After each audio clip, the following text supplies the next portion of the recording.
আলহামদুলিল্লাহি রাব্বিল আলামিন ওয়াসসালাতু ওয়াসসালামু আলা খাতামিন নাবিয়্যিন আম্মা বা'দ ফাআউযু বিল্লাহি মিনাশ শাইতানির রাজীম বিসমিল্লাহির রাহমানির রাহিম আসসালাতু ওয়াসসালামু আলাইকা ইয়া রাসূলুল্লাহ ওয়া আলা আলিকা ওয়া আসহাবিকা ইয়া হাবিবাল্লাহ আসসালাতু ওয়াসসালামু আলাইকা ইয়া নবিয়াল্লাহ ওয়া আলা আলিকা ওয়া আসহাবিকা ইয়া নূরাল্লাহ।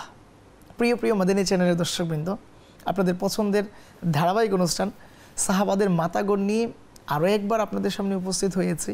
দূরে কিংবা কাছে, দেশে কিংবা প্রবাসে, যে যেখান থেকে আমাদের অনুষ্ঠান দেখছেন সবাইকে এক রাশ প্রীতি ও শুভেচ্ছা জানাচ্ছি।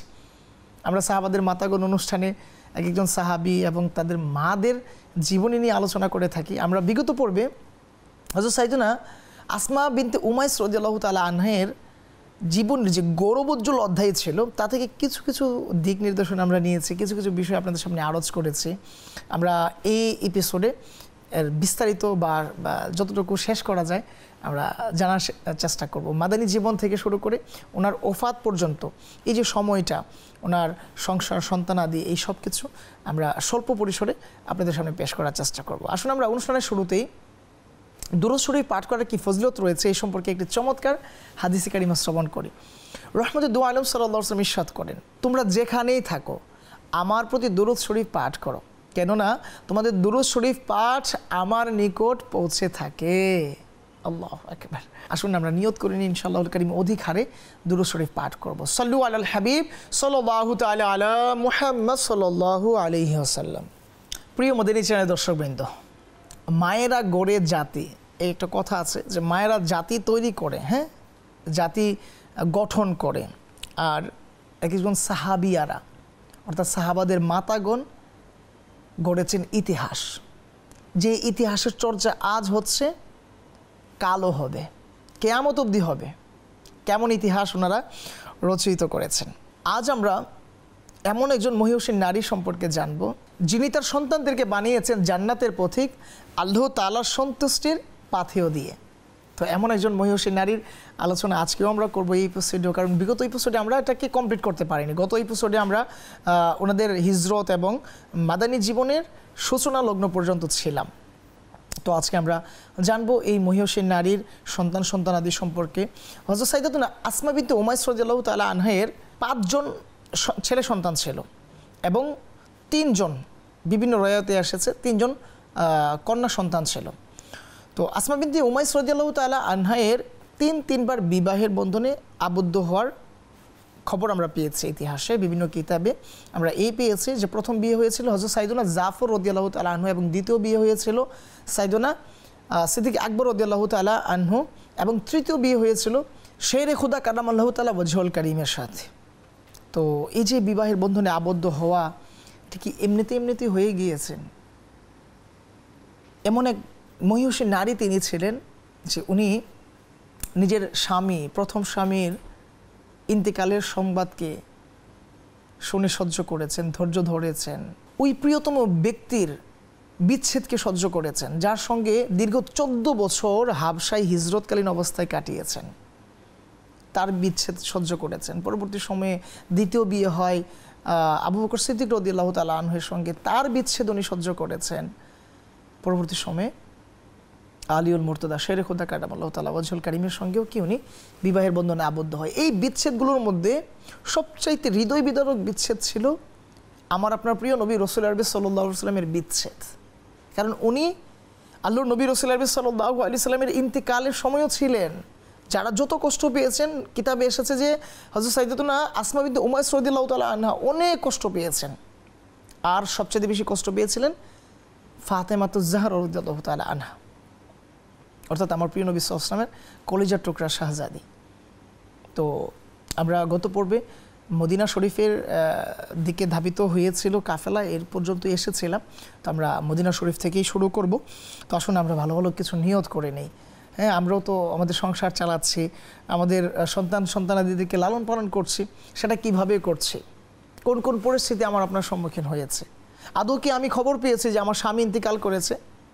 আদৌ কি আমি খবর পেয়েছি দ্বীন ইসলামের জন্য নিজের সন্তানকে দিয়ে দিতে হবে, নিজের স্বামীকে দিয়ে দিতে হবে? আমার কাছে এরকম মেসেজ আসে না। তারপরেও আমি কতটা বিচলিত হই, তারপরেও আমি দ্বীন ইসলামের পথে চলতে কতটা মায়াদাল্লাহ নিজেকে দূরে রাখছি। আর তারা কিভাবে তা সহ্য করেছেন।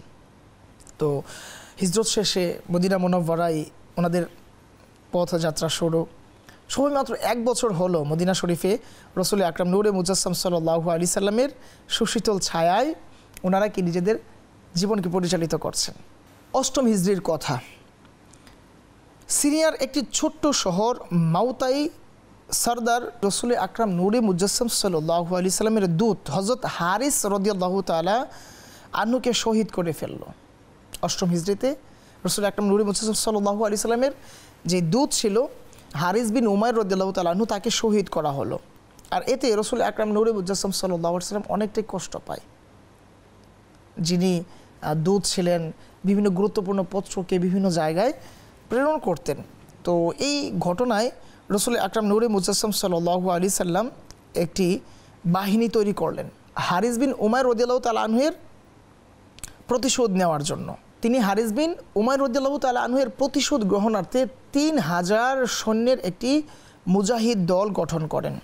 একটি বাহিনী উনি মাউতার দিকে প্রেরণ করলেন, যে হযরত যায়েদ বিন হারিসা রাদিয়াল্লাহু তাআলা আনহু এই বাহিনীর নেতৃত্ব দিচ্ছিলেন এবং হযরত জাফর রাদিয়াল্লাহু তাআলা আনহু তাতে শামিল ছিল। হুজুর আকরাম নূরে মুজাসসাম সাল্লাল্লাহু আলাইহি সাল্লাম বিদায় দেওয়ার সময়, ওই মুজাহিদদের বাহিনীদেরকে বিদায় দেওয়ার সময় হযরত যায়েদ রাদিয়াল্লাহু তাআলা আনহুকে বললেন, এই যুদ্ধে যদি যায়েদ শহীদ হয়ে যায় রাদিয়াল্লাহু তাআলা আনহু, তাহলে জাফর রাদিয়াল্লাহু তাআলা আনহু এই মুজাহিদ দলের আমির হবেন। আর যদি জাফর রাদিয়াল্লাহু তাআলা আনহু শহীদ হয়ে যান, তাহলে আব্দুল্লাহ বিন রাওয়াহা রাদিয়াল্লাহু তাআলা আনহু তার স্থলাভিষিক্ত হবেন। রসুল আকরাম নূরে মুজাসসাম সাল্লাল্লাহু আলাইহি ওয়াসাল্লামের এই আদেশ শুনে এই মুজাহিদদের 3000 সৈন্যের দল ওই আল্লাহ নবী রাসূলুল্লাহ সাল্লাল্লাহু আলাইহি ওয়াসাল্লামের দূত হযরত সাইয়েদনা হারিস বিন উমাইর রাদিয়াল্লাহু তাআলা আনহুর প্রতিশোধ নেওয়ার জন্য রওনা দিলেন। কিন্তু ওই সময় অমুসলিমদের বাহিনী অনেক মজবুত ছিল এবং পাশাপাশি ওই সময় রোমের বাদশার আগমনও ঘটেছিল। আর ওই সময় এই রোমের বাদশার সাথে অনেক সৈন্য ছিল। তো তারা কি করলো, তারা মিলে ঝিলে তাদের সঙ্গে কি করলো, আতাত করে নিল, একত্রিত হয়ে গেল। কিন্তু এই কথা মুসলমানরা জানতো না, সাহাবিরা জানতেন না এই কথা, মুজাহিদরা জানতেন না যে ওই সময় রোমের বাদশার যে সৈন্যবাহিনী আছে তাও সুরহাবিলের সাথে কি করবে, একত্রতা করে নিবে এবং মুসলমানদের বিরুদ্ধে যুদ্ধ করবে। ঘটনাক্রমে এমন হলো, মুসলমান ছিল 3000 আর প্রায় 1 লক্ষেরও বেশি অমুসলিম ছিল ওই যুদ্ধে। তো ঘটনা মদিনা মুনাওয়ারা থেকে অনেক দূরের ছিল। ওইখান থেকে যে মদিনা শরীফ থেকে যুদ্ধের সামান নিয়ে ওইখানে যুদ্ধ করবে এরকমও ছিল না। তৎকালীন যুগে একটা জায়গা থেকে আরেকটা জায়গায় আসার যে দূরত্ব ছিল, তো যার কারণে এখন এমন এক অবস্থা হয়েছে, না সাহায্য চাওয়া যাচ্ছে, না সাহায্য পাঠানো যাচ্ছে, না ওই জায়গা থেকে পিছপা দেওয়া যাচ্ছে। লজ্জার ছিল। রসুল আকরাম নূরে মুজাসসাম সাল্লাল্লাহু আলাইহি ওয়াসাল্লামের আলিশান ফরমান ছিল, দ্যাটস ওয়াই সাহাবায়ে কেরাম আলাইহিম রিদওয়ানগণ দৃঢ় প্রত্যয় নিয়ে 3000 মুসলমান প্রায় লক্ষাধিকেরও বেশি অমুসলিম কাফিরদের সামনে মোকাবেলার জন্য প্রস্তুত হয়ে পড়ে আর অমুসলিমদের উপর ঝাঁপিয়ে পড়ে। পরবর্তী সময়ে এমন অবস্থা হলো যে যায়েদ রাদিয়াল্লাহু তাআলা আনহু শহীদ হয়ে যায়। যখন হযরত সাইয়েদনা যায়েদ রাদিয়াল্লাহু তাআলা আনহু শহীদ হয়ে গেলেন, তখন ঘটনাক্রমে আল্লাহ নবী রাসূলুল্লাহ সাল্লাল্লাহু আলাইহি ওয়াসাল্লামের আদেশক্রমে হযরত সাইয়েদনা জাফর রাদিয়াল্লাহু তাআলা আনহু এই যুদ্ধের লিড দিতে থাকেন। আর এমন অবস্থা ছিল, মুসলমানরা 3000, অপরদিকে লক্ষাধিকেরও বেশি ছিল অমুসলিম কাফির, পাশাপাশি রোমের বাদশার সৈন্যও ছিল এখানে। আর জাফর রাদিয়াল্লাহু তাআলা আনহু তার ওই 3000 সৈন্য দলকে নিয়ে, এর মধ্যে তো হযরত সাইয়েদনা যায়েদ রাদিয়াল্লাহু তাআলা আনহু শহীদ হয়ে গিয়েছেন, আর বাকি সদস্যদেরকে নিয়ে উনি ওই যুদ্ধের ময়দানে অটুট ছিলেন।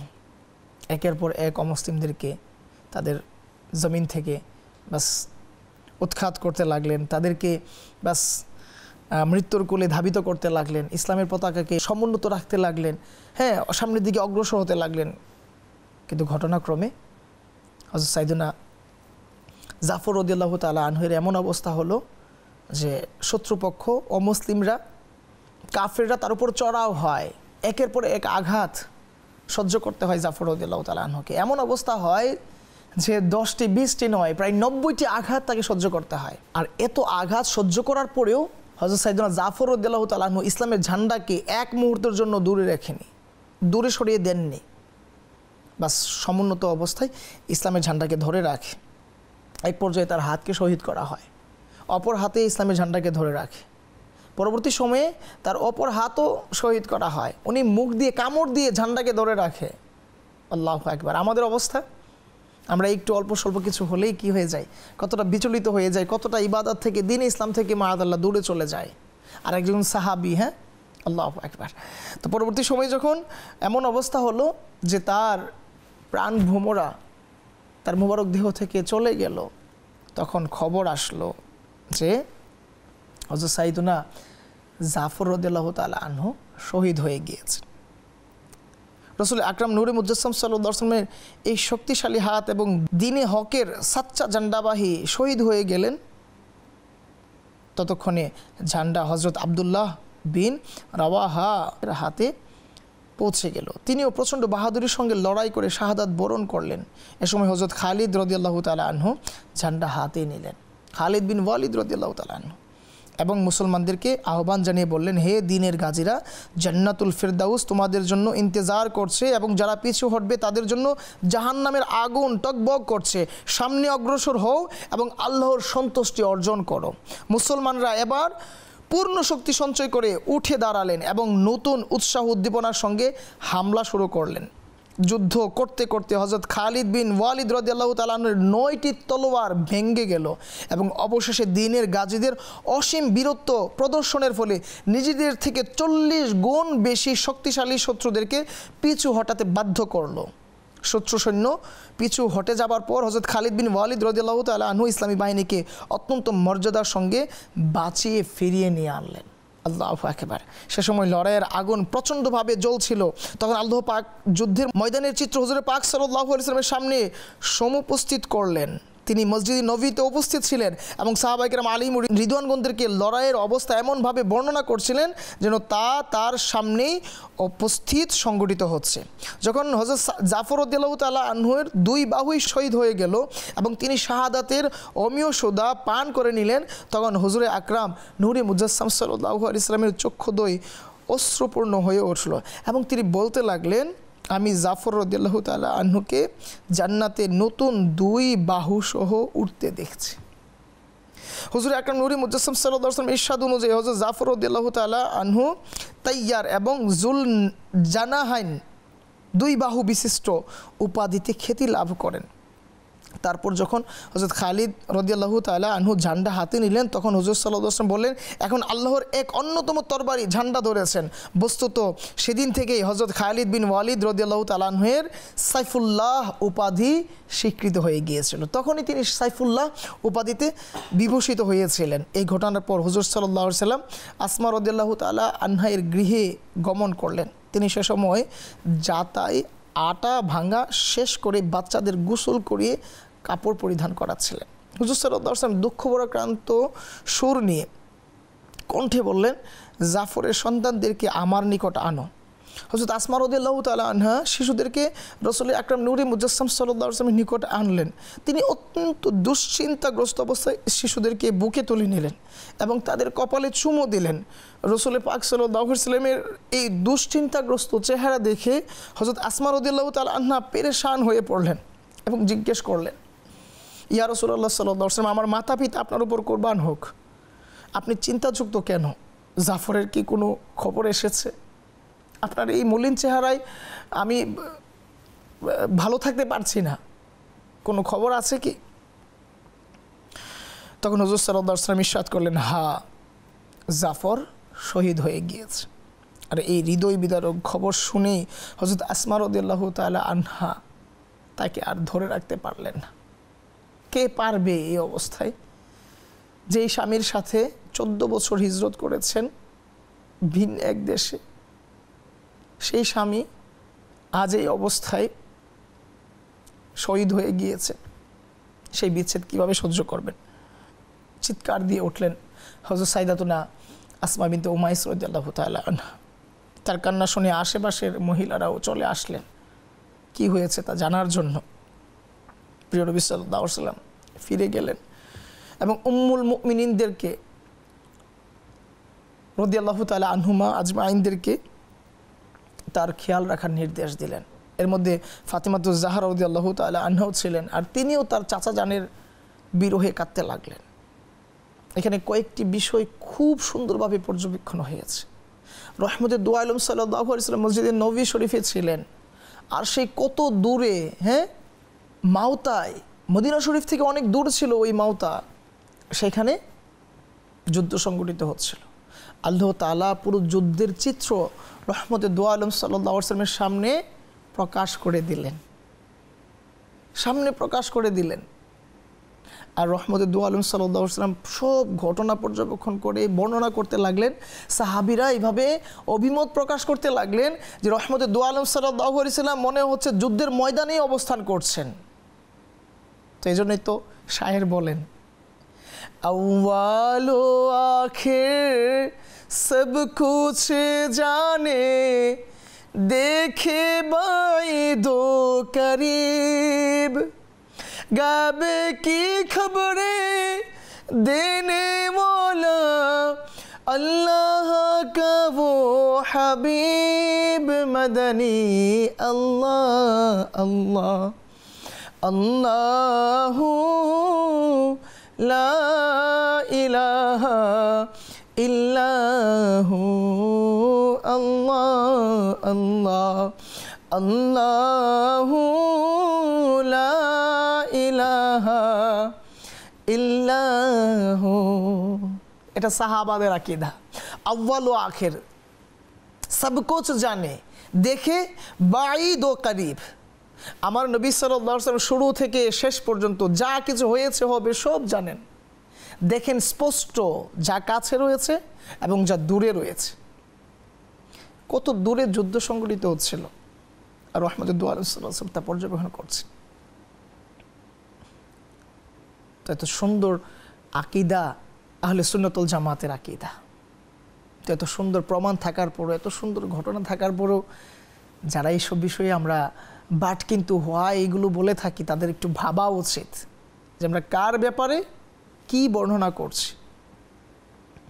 তো যখন আসমা বিনতে উমাইস রাদিয়াল্লাহু তাআলা আনহা এই চরম দুঃখের আর কষ্টের খবর উনি শুনলেন, তখন নিজেকে আর ধরে রাখতে পারলেন না, খুব বিচলিত হয়ে পড়েছেন।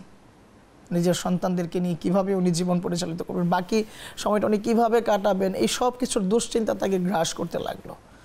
কিন্তু রহমতের দু আলম সাল্লাল্লাহু আলাইহি ওয়াসাল্লাম হাল ছাড়েননি।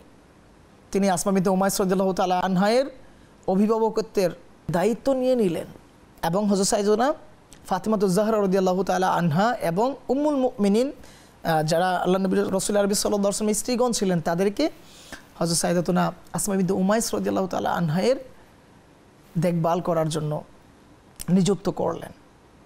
পরবর্তী সময়ে হযরত সাইয়েদাতুনা আসমা বিনতে উমাইস রাদিয়াল্লাহু তাআলা আনহাকে ইসলামের প্রথম খলিফা আবু বকর সিদ্দিক রাদিয়াল্লাহু তাআলা আনহুর নিকট বিবাহের বন্ধনে আবদ্ধ করালেন। আর আবু বকর সিদ্দিক রাদিয়াল্লাহু তাআলা আনহুর ওরসে ওনার আরও একজন সন্তান জন্মগ্রহণ করেন, যার নাম ছিল হযরত সাইয়েদুনা মুহাম্মদ বিন আবু বকর। ওনার যে সন্তান জাফর রাদিয়াল্লাহু তাআলা আনহুর ঘরে ছিলেন, ওরসে ছিলেন, ওনার নামও মুহাম্মদ ছিল, মুহাম্মদ বিন জাফর এবং মুহাম্মদ বিন আবু বকর রাদিয়াল্লাহু তাআলা আনহুমা। তো দুই সন্তান নিয়ে উনি ওনার জীবনকে অতিবাহিত করছেন। তো এখানেও কত কষ্ট, দুর্দশা, এগুলো তো মানে বিস্তারিত আলোচনা করলে অনেক হয়ে যাবে। আসলে আমরা এই আধা ঘন্টা প্রোগ্রামে 25 মিনিটের প্রোগ্রামে শেষ করতে পারবো না। হযরত জাফর বিন আবু তালিব রাদিয়াল্লাহু তাআলা আনহুর শাহাদাতের 6 মাস পর 8ম হিজরিতে হুনাইনের যুদ্ধের সময় হুজুরে পাক সাল্লাল্লাহু আলাইহি সাল্লাম আসমা বিনতে উমাইস রাদিয়াল্লাহু তাআলা আনহাকে তার প্রিয় বন্ধু আবু বকর সিদ্দিক রাদিয়াল্লাহু তাআলা আনহুর সঙ্গে সম্পাদন করলেন। 2 বছর পর আবু বকর সিদ্দিক রাদিয়াল্লাহু তাআলা আনহুর ঔরসে হযরত সাইয়েদুনা মুহাম্মদ বিন আবু বকর জন্মগ্রহণ করেন। তো আসমা বিনতে উমাইস রাদিয়াল্লাহু তাআলা আনহার প্রথম স্বামী হযরত সাইয়েদুনা জাফর রাদিয়াল্লাহু তাআলা আনহুর একজন সন্তান ছিল মুহাম্মদ বিন জাফর এবং আরেকজন সন্তান মুহাম্মদ বিন আবু বকর। তো এইভাবেই ওনার সংসার চলতেছে। প্রথম স্বামীর বিচ্ছেদ, কষ্ট তা তো বুকের মধ্যে আছে। পরবর্তী সময় 11 হিজরিতে রহমতে দু আলম সাল্লাল্লাহু আলাইহি ওয়াসাল্লাম যখন ইন্তেকাল করেন, এই কষ্টটা অনেকাংশে তার দিলে আঘাত আনে, এমন আঘাত আনে যে উনি হাউমাউ করে কান্নাকাটি, বিভিন্নভাবে উনি ওনার এই কষ্টের মানে প্রতিচ্ছবিগুলো প্রকাশ করেন। আসলে একজন মানুষ যখন তার প্রিয়জনকে হারিয়ে ফেলে তখন তার আর অতটা ঠিক থাকে না সব কিছু। তো আসমা বিনতে উমাইস রাদিয়াল্লাহু তাআলা আনহা যখন সংবাদ পেলেন যে রহমতে দু আলম সাল্লাল্লাহু আলাইহি ওয়াসাল্লামের ইন্তেকাল হয়েছে, তখন উনি অনেক কষ্ট পেয়েছিলেন। এবং সে সময়ে ফাতেমাতুজ জাহরা রাদিয়াল্লাহু তাআলা আনহাকে উনি অনেক কাছে এনে নিজের দায়িত্বের মধ্যে নিয়ে এসে অনেক খিদমত করতে থাকেন। তো একটা সময় আসমা বিনতে উমাইস রাদিয়াল্লাহু তাআলা আনহা তার যে পুরো দায়িত্বটা রহমতে দু আলম সাল্লাল্লাহু আলাইহি ওয়াসাল্লামের খিদমত তো পূর্বে করেছেনই, পরবর্তী সময়ে হযরত সাইয়্যিদাতুনা ফাতেমাতুজ জাহরা রাদিয়াল্লাহু তাআলা আনহার যে দেখভাল ছিল তা উনি অনেক কাছে থেকে করেছেন। আর একটা সময় হযরত সাইয়্যিদাতুনা ফাতেমাতুজ জাহরা রাদিয়াল্লাহু তাআলা আনহার ইন্তিকালের সময় ঘনিয়ে আসলো, আর উনি ওসিয়ত করে গেলেন যেন ওনার কাফন দাফন হযরত সাইয়্যিদাতুনা আসমা বিনতে উমাইস রাদিয়াল্লাহু তাআলা আনহা এবং তার স্বামী আলিউল মুর্তদা শেরে খুদা কারামাল্লাহু তাআলা ওয়াজহুল কারিমে করেন, এবং সেটা যেন পরিপূর্ণ পর্দার সাথে করা হয়। আর হযরত সাইয়্যিদাতুনা আসমা বিনতে উমাইস রাদিয়াল্লাহু তাআলা আনহা উনি ওই পর্দার সংজ্ঞা দিতে গিয়ে বলেন যে আমি হিজরত চলাকালীন অবস্থায় হাবশায় আমি এরকম দেখেছি যে গাছের উপরে ভালো করে পর্দা দিয়ে পুরো এলাকাকে ঢেকে দিয়ে এরকমভাবে আর কি গোসল করানো হয়। তো আমি এটা আপনার সামনে উপস্থাপন করি। ফাতেমাতুজ জাহরা রাদিয়াল্লাহু তাআলা আনহার সামনে পুরো বিষয়টাকে উপস্থাপন করলেন আসমা বিনতে উমাইস রাদিয়াল্লাহু তাআলা আনহা, আর ফাতেমাতুজ জাহরা রাদিয়াল্লাহু তাআলা আনহা তা পছন্দ করলেন। কিছুদিন পর ফাতেমাতুজ জাহরা রাদিয়াল্লাহু তাআলা আনহার ইন্তিকাল হলো, আর আসমা বিনতে উমাইস রাদিয়াল্লাহু তাআলা আনহা কাফন দাফনের দায়িত্ব নিয়ে খুব নিষ্ঠার সাথে তা সম্পন্ন করেন। পরবর্তী সময়ে আবু বকর সিদ্দিক রাদিয়াল্লাহু তাআলা আনহু একটা সময় ইন্তিকালের কাছাকাছি সময় চলে আসেন, আর উনিও ওসিয়ত করে যায় যে আসমা বিনতে উমাইস রাদিয়াল্লাহু তাআলা আনহাই কি করবেন, আমার কাফন দাফন সম্পন্ন করবেন। তো আলহামদুলিল্লাহ আজ্জা ওয়া জাল্লা ওনার এত বড় সৌভাগ্য অর্জন হয় যে নিজের স্বামী এবং ফাতেমাতুজ জাহরা রাদিয়াল্লাহু তাআলা আনহা ওনাদের কাফন দাফন উনি নিজ হাতে করতে লাগলেন। এবং পরবর্তী সময় যখন আবু বকর সিদ্দিক রাদিয়াল্লাহু তাআলা আনহু ইন্তেকাল করলেন, তখন হযরত আসমা রাদিয়াল্লাহু তাআলা আনহা আলিউল মুর্তদা শেরে খুদা কারামাল্লাহু তাআলা ওয়াজহুল কারিমের বিবাহের বন্ধনে আবদ্ধ হয়ে যায়। তো একদিন এক কৌতুকর ঘটনা ঘটলো। আসমা বিনতে উমাইস রাদিয়াল্লাহু তাআলা আনহার দুজন সন্তান ছিল, মুহাম্মদ বিন জাফর এবং মুহাম্মদ বিন আবু বকর রাদিয়াল্লাহু তাআলা আনহুমা। তো ওই দুই সন্তানের মধ্যে বিভিন্ন বিষয়ে কথা কাটাকাটি হচ্ছে যে একজন আরেকজনকে আলা ও আফজাল বলছে। যেমন মুহাম্মদ বিন জাফর রাদিয়াল্লাহু তাআলা আনহু এবং মুহাম্মদ বিন আবু বকর রাদিয়াল্লাহু তাআলা আনহুমা দুইজন কথা কাটাকাটি বাঁধিয়ে বসলেন, আর এর বিষয়বস্তু ছিল যে তাদের দুজনের পিতার মধ্যে কার পিতা উত্তম।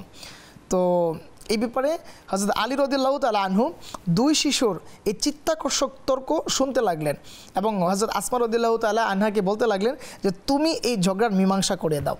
আর আসমা রাদিয়াল্লাহু তাআলা আনহা অত্যন্ত বুদ্ধিমত্তার সাথে এভাবে বলতে লাগলেন যে আরব যুবকদের মধ্যে জাফর রাদিয়াল্লাহু তাআলা আনহু থেকে বেশি উন্নত চরিত্রের আর কাউকেই আমি পাইনি, এবং বৃদ্ধদের মধ্য থেকে আবু বকর রাদিয়াল্লাহু তাআলা আনহু থেকে আর কাউকেই ভালো আমি পাইনি। আর এই কথা শুনে আলিউল মুর্তদা শেরে খুদা কারামাল্লাহু তাআলা ওয়াজহুল কারিম বলতে লাগলেন যে তুমি তো আমার জন্য কিছুই রাখোনি, অর্থাৎ তুমি এত সুন্দরভাবে এই ঝগড়াকে মিটিয়ে দিলে, এই বাকবিতণ্ডতাকে মিটিয়ে দিলে, তাদের পিতার ব্যাপারে এত সুন্দর কথা তুমি বলে দিলে যে আমার আর কিছু বলার নেই। তা পরবর্তী সময়ে আলিউল মুর্তদা কারামাল্লাহু তাআলা ওয়াজহুল কারিম মুচকি হাসতে লাগলেন। তো হযরত সাইয়্যিদাতুনা আসমা রাদিয়াল্লাহু তাআলা আনহার গর্ভে হযরত আলী রাদিয়াল্লাহু তাআলা আনহুর ওরসে ইয়াহিয়া নামের এক পুত্র জন্মগ্রহণ করেন। আর 38 হিজরিতে হযরত আসমা রাদিয়াল্লাহু তাআলা আনহার জওয়ান পুত্র মুহাম্মদ বিন আবি বকর রাদিয়াল্লাহু তাআলা আনহু মিশরে শহীদ হয়, আর এই খবর তার দিলে অনেক বেশি প্রভাব ফেলে। 40 হিজরিতে হযরত আলিউল মুর্তদা শেরে খুদা কারামাল্লাহু তাআলা ওয়াজহুল কারিমও শহীদ হন। তার সামান্য কিছুদিন পরে হযরত আসমা রাদিয়াল্লাহু তাআলা আনহা পরপারের ডাকে সাড়া দিয়ে দিলেন।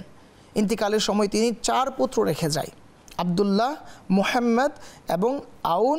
হযরত জাফর রাদিয়াল্লাহু তাআলা আনহুর ওরসে এবং ইয়াহিয়া হযরত আলীউল মুর্তদা শের খোদা কারামাল্লাহু তাআলা ওয়াজহুল কারীমের ওরসে ছিলেন। তো এভাবেই মূলত হযরত সাইয়্যিদাতুনা আসমা বিনতে উমাইস রাদিয়াল্লাহু তাআলা আনহা নিজে এবং নিজের সন্তানাদিদেরকে কত সুন্দরভাবে দ্বীন ইসলামের পথে পরিচালিত করেছেন। এত জলিল কদর মহিলা সাহাবী ছিলেন যে তিনি প্রায় 60টি কমবেশ 60টি হাদিস বর্ণনা করেছেন। তিনার জীবনীতে এসেছে তিনি রাসূল পাক সাল্লাল্লাহু আলাইহি ওয়াসাল্লামের সন্তুষ্টির জন্য যত যত পদক্ষেপ নিয়েছেন, হিজরত করেছেন, নিজের স্বামীর বিচ্ছেদ সহ্য করেছেন। যখন রাসূল আকরাম সাল্লাল্লাহু আলাইহি ওয়াসাল্লাম ইরশাদ করলেন এটা করতে হবে তো এটা করেছেন, ওটা করতে হবে তো বাস যখন যা এসেছে তাই কি মেনে নিয়েছেন। আর এভাবে নিজেকে, নিজের জীবনকে, নিজের সংসার, সন্তানকে দ্বীন ইসলামের রাহে বিলিয়ে দিয়েছেন। হযরত সাইয়্যিদাতুনা আসমা রাদিয়াল্লাহু তাআলা আনহা এর অনেকগুলো গুণ ছিল।